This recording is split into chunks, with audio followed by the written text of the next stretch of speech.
what I feel is an organization is at last is a pyramid. Okay, at the top, who is the founder?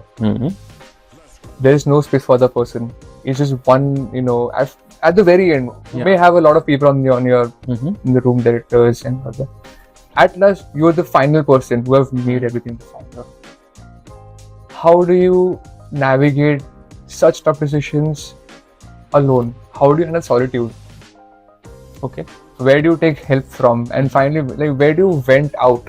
Okay, multiple questions together. Let me take one at a time. The first thing, managing solitude. Okay, so when it comes to a founder, definitely that's one thing which comes in, and that's the part and parcel of that particular role, that hey, I cannot be vocal about everything which is going on in my mind with the team.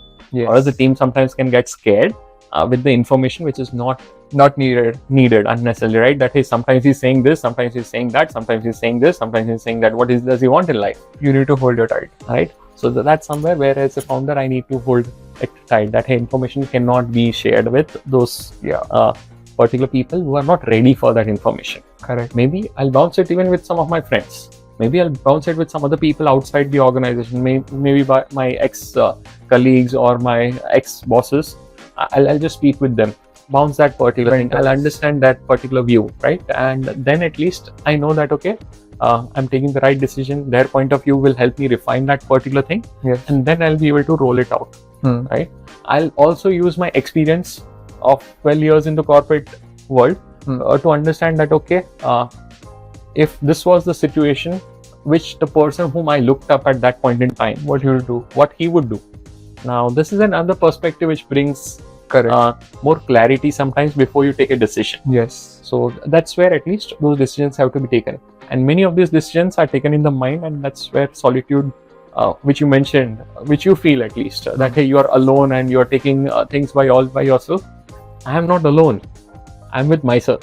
Correct. And that's my company, right? In those kind of moments. When I'm speaking with other people on a call, taking guidance or something, or even I'm speaking with, let's say, some mentors, I'm taking advice. Okay. So that's something which at least many of you may feel that's solitude, but actually it's not solitude. Okay. The other thing which is very critical when you speak of solitude is sometimes you're all by yourself, right? And in those moments, do you enjoy your own company or not? That's right. If you enjoy your own company, nothing like it. There is no word like solitude in your dictionary then. Yes. Right? You're always with yourself, and that's company. Right? So there is no word like that. But today, what happens? For me, at least if I'm in solitude, I'm in meditation. Right? And that's wonderful. I can stay for 24 hours in that particular thing. After doing 10 days. I'm sure you can. 10 days of first, I'm used to it. Right? So that at least I can be I don't even need a laptop or a computer or mobile with me. I just can be in my presence and I'm in bliss. But for some other people, the same thing is turning into a nightmare.